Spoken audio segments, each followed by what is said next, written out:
Welcome back to our channel, where we're creating smart and savvy expats. Welcome to your News Around Panama, your nap session, where we get into various articles of big news that are impacting things here in Panama. But before we get into it, we have a very, very big announcement. We're extremely proud to announce that we have an upcoming Panama relocation online course. We're having a pre-launch for our course. So if you are interested in that, send us an email at chosenfewexpats@gmail.com. With this pre-launch, it comes with a deeply, deeply discounted rate. The rate is discounted even more for our Patreon members. So if you are interested in joining us on Patreon, you can do that at patreon.com/chosenfewexpats144, where you get pre-released content on there, in addition to several frequently asked questions videos and other perks. So with the online course, the thinking behind that is that even through our channel and through other channels you see on YouTube, you get a lot of information about why Panama, what area of the country should I live in, which part of the city should I live in, what are some things that expect or not expect in Panama. We just did a video on that. What you're not going to see a whole lot of is the how, the step-by-step, how do you make this move? And so through this online course, that is what we are providing. We're providing you with an opportunity to invest in yourself, make a transformation to your current state, which may be a state of anxiety and uneasiness about making a move, even with the research that you've done. So we're looking to make a transformation to transform you into a smart and savvy Panama expat who will be relaxed and confident and at ease with the process as you go through our course. So that is our big announcement. So again, email us at chosenfewexpats.gmail.com if you have any interest at all in that. Again, the price is going to be deeply discounted, but once the course launches, the price is going to go up. So also want to remind you all to book your 1-hour private Zoom consultation. We have several satisfied customers out there, so thank you all who we've been able to speak with and help so far through that. So if you're interested, you can reach out to us there, and we're there for you when it comes to that. Also, another friendly reminder, you can shop our store if interested on Shopify, the link in the description down below. And so with that, let's get into your nap session. So the first article, you may remember in the previous nap session, we discussed in detail some issues that Panama was having with the drought here that caused the Panama Canal Authority to lower the vessel draft limits. Again, the draft is the depth of the ship beneath the surface of the water. Due to the drought and the low level of water in the canal, the Canal Authority decreased the draft limit for some ships, and it greatly impacted the Neo-Panamax ships, which are the very, very large cargo vessels. This decreases the amount of cargo that they can carry. So it's a big issue for some shippers where they're trying to pass off the cost to their customers or possibly even find other ways to get that product from Asia to the East Coast of the United States. Maybe via shipping the product to California and trucking or putting it on a train to go across the country that way. However, there is some good news here, is that Panama Canal has postponed their depth restrictions after much needed rain. So we did get some rain here.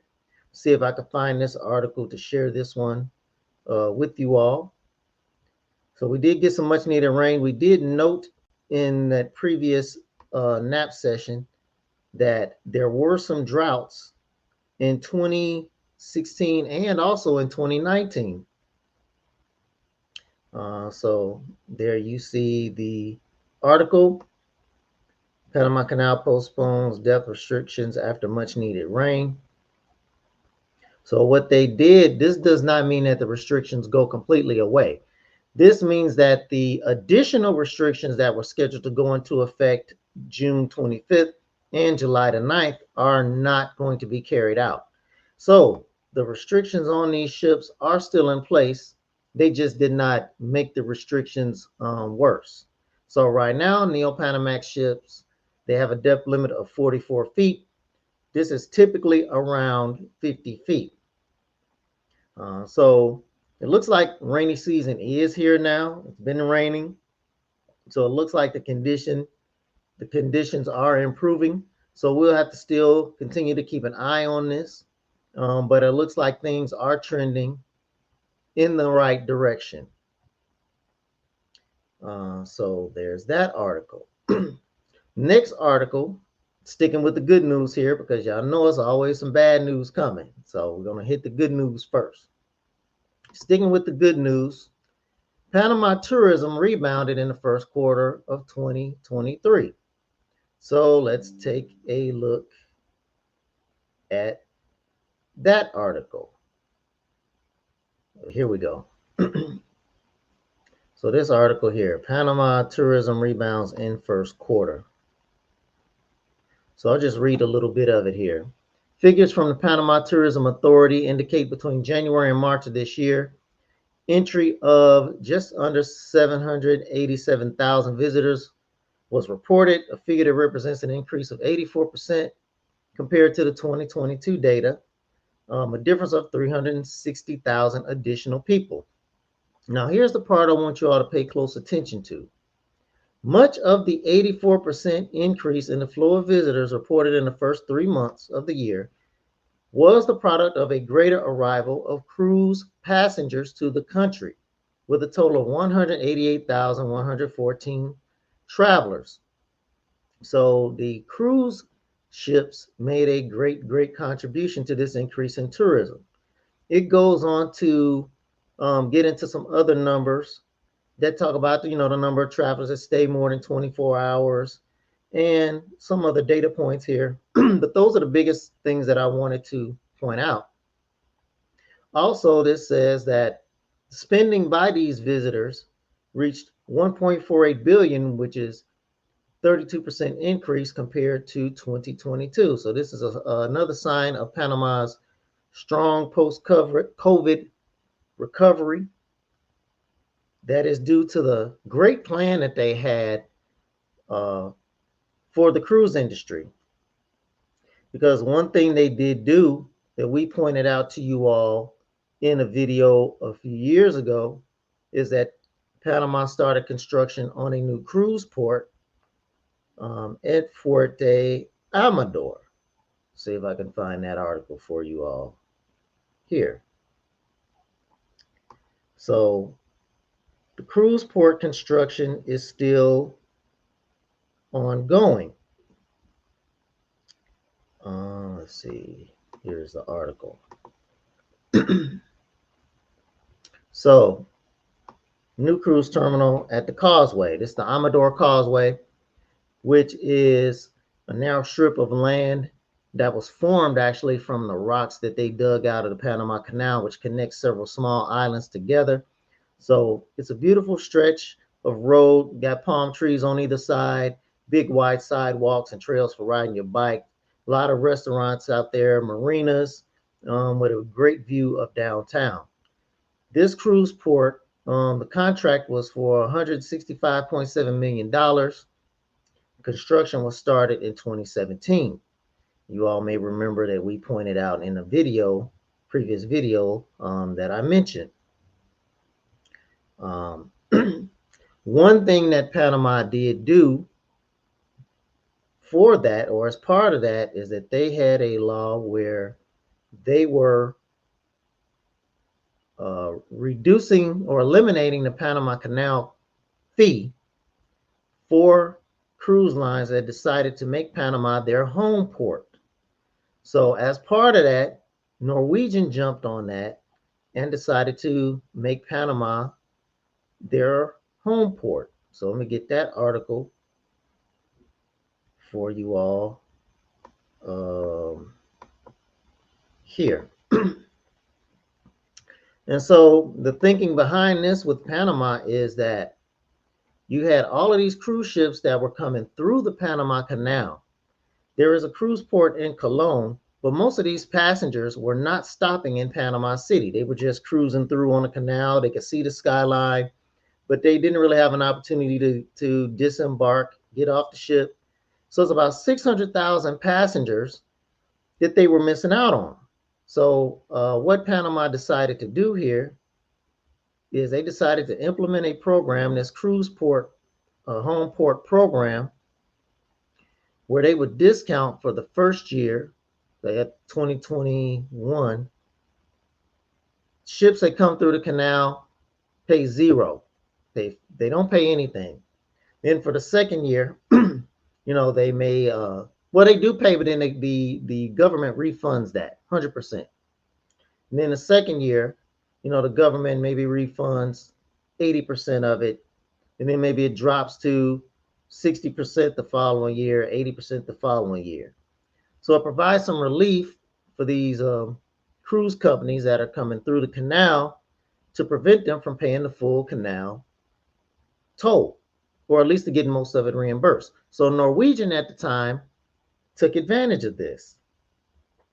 So let's see if I can get you the video on that so we can look at some details of what took place as part of that deal. So we're going to pull up our video here, which was on the Panama executive order that President Nito Cortizo had signed during that time.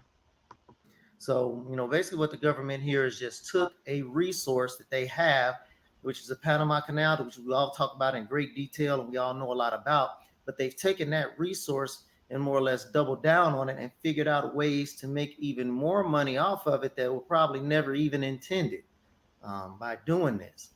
So you do have to give the Panama government and President Cortizo a lot of credit. This executive order that he signed in November 2020 basically extends this home port fee reimbursement, and it lays out the staggered approach that I just mentioned previously. And the economic impact of this is for one 2,500 passenger cruise ship, they estimate if people come in before their cruise or after their cruise and stay a couple hotel nights in Panama City and they eat and tour around and all of that stuff, the average that they're assuming is $232 spent per passenger. That is a $1.7 million direct economic impact for each cruise ship that has Panama as its home port. So there you have it. So what this program resulted in, at least according to their estimates, and we kind of seen that bear out by the increased tourism numbers that we shared with you in an earlier article, with the 188,000 of the 360 or so thousand new tourists that are here this year over last year are from cruise ships. So this plan has worked well for Panama. One thing that did happen, though, is that due to COVID, of course, the completion of the cruise terminal has been delayed. So it's currently about 90% complete. It was in good enough shape for them to begin using it. So Norwegian obviously has been cruising out of there up until this point. And Panama has been reaping the economic benefits that we just mentioned, $1.75 million per 2,500 passenger cruise ship. However, here's where things get sticky. In November of 2022, they had an issue where a gangway collapsed during the Norwegian cruise line visit. There were passengers injured. Norwegian would not disclose how many were injured or what the severity of their injuries were. So let me see if I can find the article on that to share with you all. And here it is. Gangway collapses in Panama during Norwegian cruise line visit. This says the line's Norwegian Encore ship was in Panama City. Passengers who sustained injuries were taken to a medical facility nearby. A spokesperson for the cruise line told USA Today in an email statement. The cruise line, as I mentioned, did not specify how many were injured and the severity of their injuries. So the ship did go on to its destination in Miami. So that was one hiccup that they had here with that. Then 1 month after that, Norwegian Cruise Line cancels their Panama departures. So let's dig into this article. I don't know if it's related or not, but I was just stating the facts here of what happened and the timing. So here's the article on Norwegian canceling their Panama cruise departures. See if I can get rid of this so you can see. So on top of the gangway collapse, one other thing that happened here a few weeks later on December the 3rd, you had 1,800 frustrated passengers, took more than 7 hours to complete the boarding process for the Norwegian Jewel due to a lack of organization. So now here you have Panama and Norwegian Cruise Line officials basically sitting there doing the Spider-Man, pointing at each other, as to who's at fault here.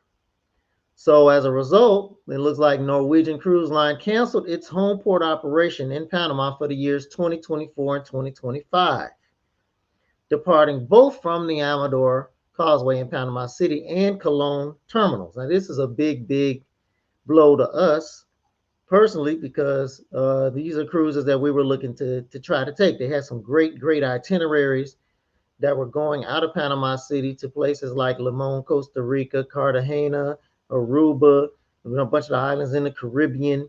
So these are great itineraries that we're not going to be able to take advantage of here. So a spokesperson here, who's a representative of Norwegian Cruise Lines for Panama Central America, indicated that the itineraries that were planned for those years are no longer available. She does not know the reason that led the company to cancel its departures from Panama, but said that there are many factors that are at stake, such as state support for marketing of the route, new markets, among others.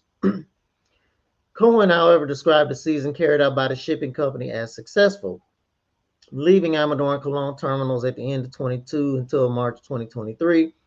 Some ships left with 100% capacity, while others registered occupancies above 80%, which is positive for a new route.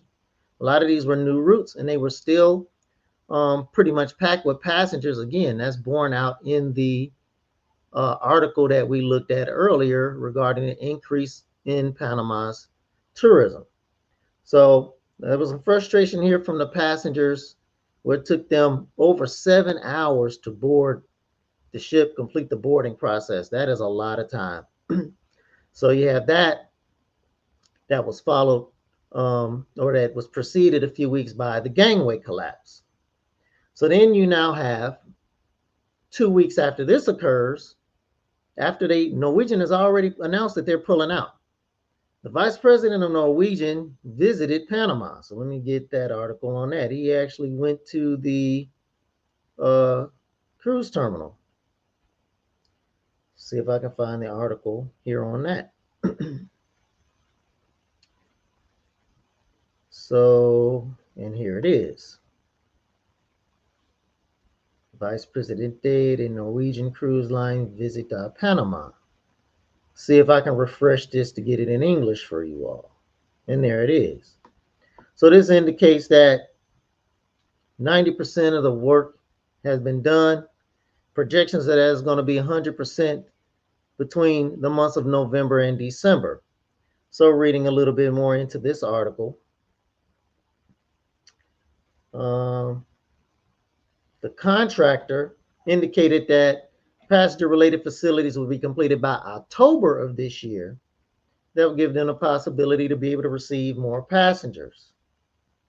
The project is one of the most modern in all of Central America, has a navigation depth between 11.3 meters and 12.3 meters, which allows ships to navigate safely since they require about 9.3 meters to land.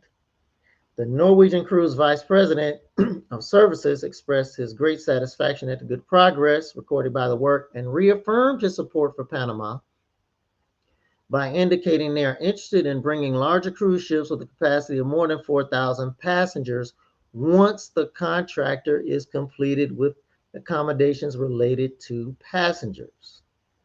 So it looks like what appears has happened here is, due to the issues that were experienced Norwegian pulled out, and they more or less are just going to wait until the cruise terminal is completely finished and then look at the possibility of coming back into Panama. So hopefully all is not lost with this, because we did see a big economic boom and big boom in tourism from the increased cruise traffic.